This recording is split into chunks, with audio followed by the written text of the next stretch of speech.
L'objectif principal du prochain sommet Union européenne-Union africaine, c'est vraiment de faire un saut qualitatif et quantitatif inédit au partenariat Europe-Afrique.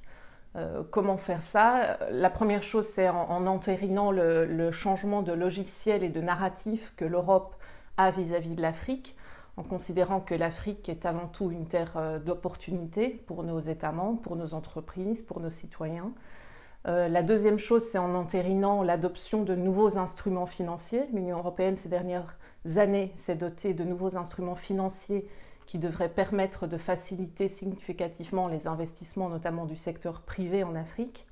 On a identifié en tant qu'Européens certaines priorités. On est dans les 3 mois qui nous mènent au sommet en discussion avec nos pays partenaires pour essayer de se focaliser sur certains secteurs et de se focaliser sur du concret dans certains secteurs, que ce soit le secteur de la croissance verte, que ce soit le secteur de la paix et de la sécurité, de la digitalisation et bien évidemment du développement humain et tout ce qui est des questions de santé et d'éducation.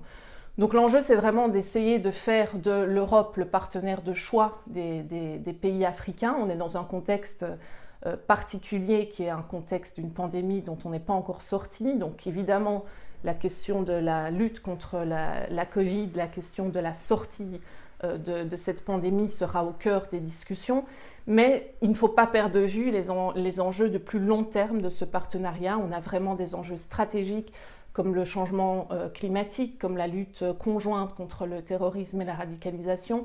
Et donc il faut vraiment adresser ces questions-là également et faire de l'Europe le partenaire de choix du continent africain dans un contexte géopolitique aussi qui voit s'affronter de plus en plus d'autres partenaires sur le continent africain.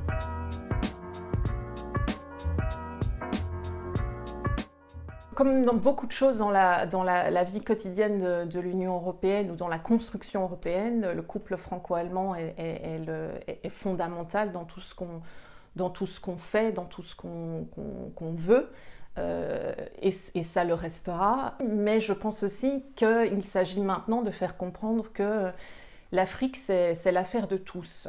L'Afrique a pendant longtemps été le précaré des anciens États membres qui avaient des liens historiques particuliers. C'est une logique qui n'est plus applicable au contexte actuel.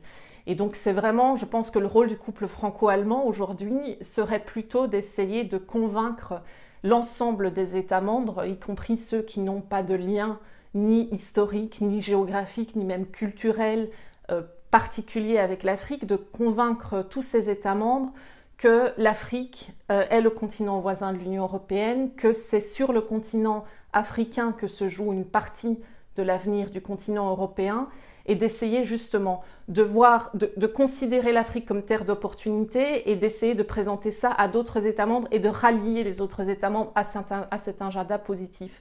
C'est aussi ça l'enjeu et c'est pour moi le rôle important, voire principal du couple franco-allemand dans le partenariat euro-africain dans les années à venir.